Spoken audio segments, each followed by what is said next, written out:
I'll start right at the beginning of the journey.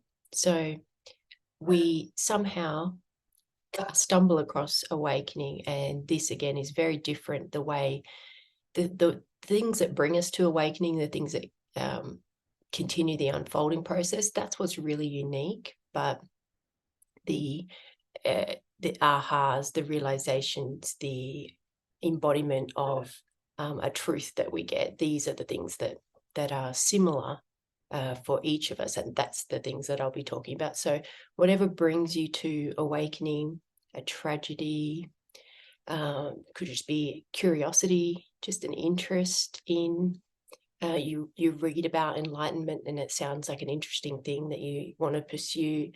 It can be through ongoing struggles, health issues. There's really so many different ways you can find awakening. And then we start questioning who we are, what is going on here, what happens when we die, is there a God? All of these types of existential questions start to arise naturally. We start to, we may have never thought about it before, or we may have always been wired that way to question in that way.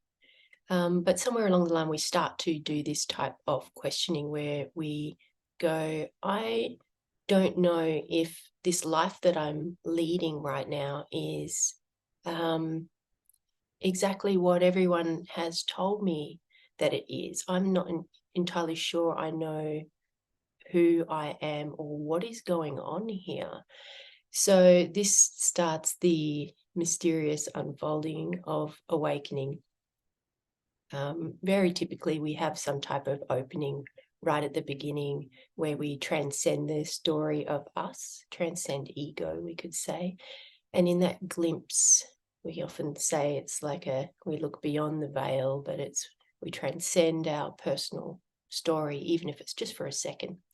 In that, we get that opportunity to, if we find that interesting, to pursue that. To not everyone will. Some people will just they may not even realize that was anything.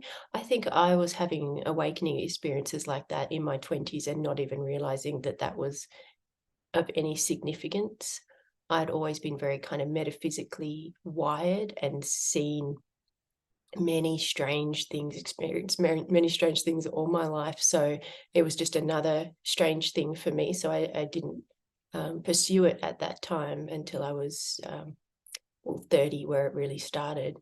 But so some people won't pursue it after they have an opening like that, but many will go, what was that? I felt so good in that moment. I want to know what that was. And so the awakening journey begins somehow.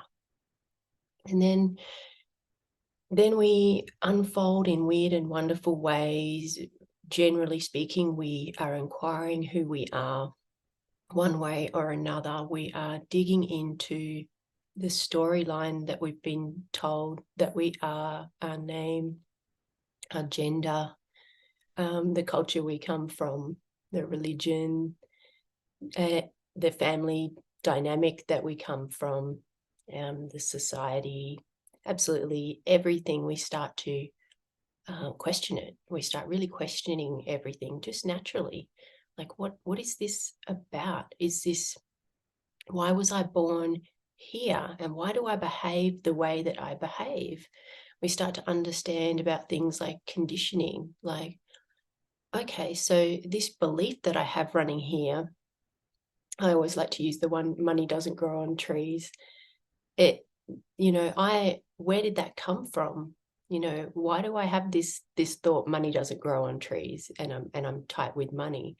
And then you sort of realize, oh, that's what my mum or my dad always said. And then you start to realize, oh, okay, they just gave that belief to me. Like, I don't even believe that. They just handed that over to me.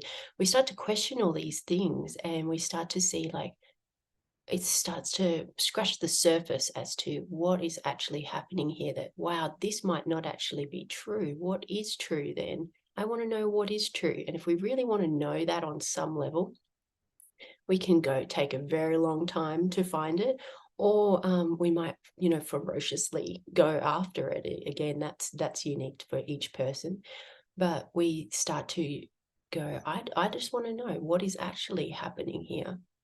Who am I really? I know who everyone says I am, but who actually am I? And so you could say that's the first big shift that everyone has, but it's really just that awakening begins. So that's just the start of it.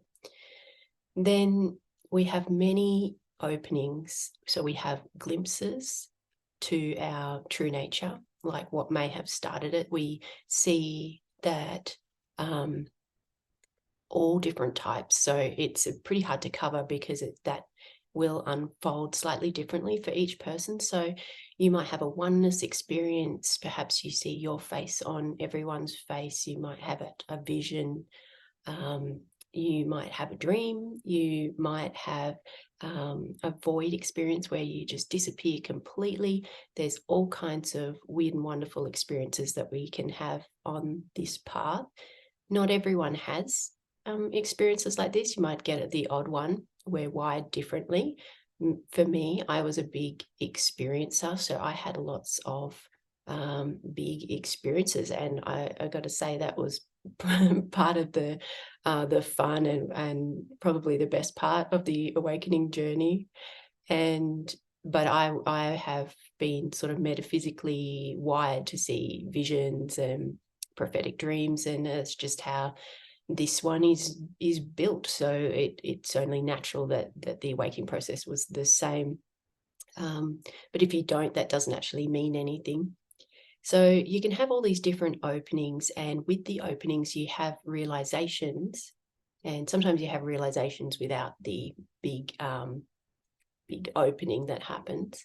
And realizations are like an aha. It's sort of like an epiphany.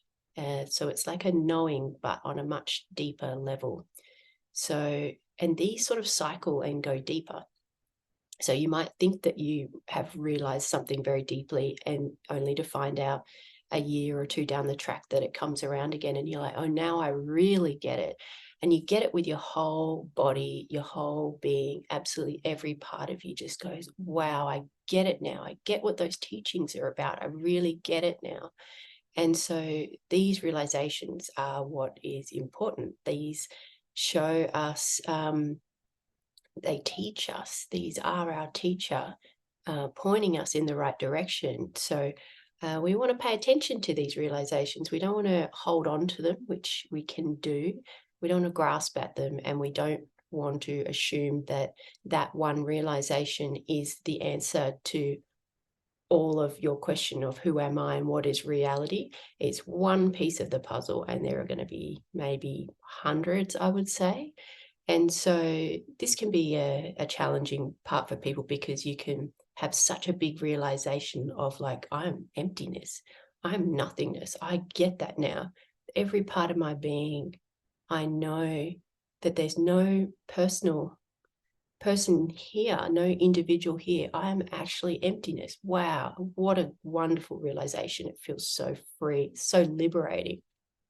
So the thing with realizations is it's an opening, it's an understanding, but it's not a permanent way of being. So it'll sort of close back over again, and then you're left with the understanding, like, okay, I get it now. I get the teaching. I am emptiness. And you sort of take that piece of the puzzle, and then you continue on the journey, and then you get more and more pieces of the puzzle as you go along. But it's easy to get one piece of the puzzle and go, that's it, I understand now, I'm emptiness. All right, I've got it. Each piece of the puzzle feels complete in a way. And so we can misinterpret one realization or opening for the end, for the entire truth. And it's really not like that at all. So when we understand that it's really just one small piece in what will be a very, very elaborate and complicated puzzle that will go for many years and probably your whole life, then we start to get a better understanding of how this system of awakening works. So on top of that, we have a realization, we have a piece of the puzzle, and then we get that again. We get that same realization again. We might get it slightly deeper. We might get it in a slightly different way. And it's got a real intelligence to it. It reveals these things to us when we're ready, when we're able to hear it, when it's perfect timing. So it is very intelligent. I are very intelligent. And so we know when to reveal the next piece of the puzzle so that it's just perfect and it lands well.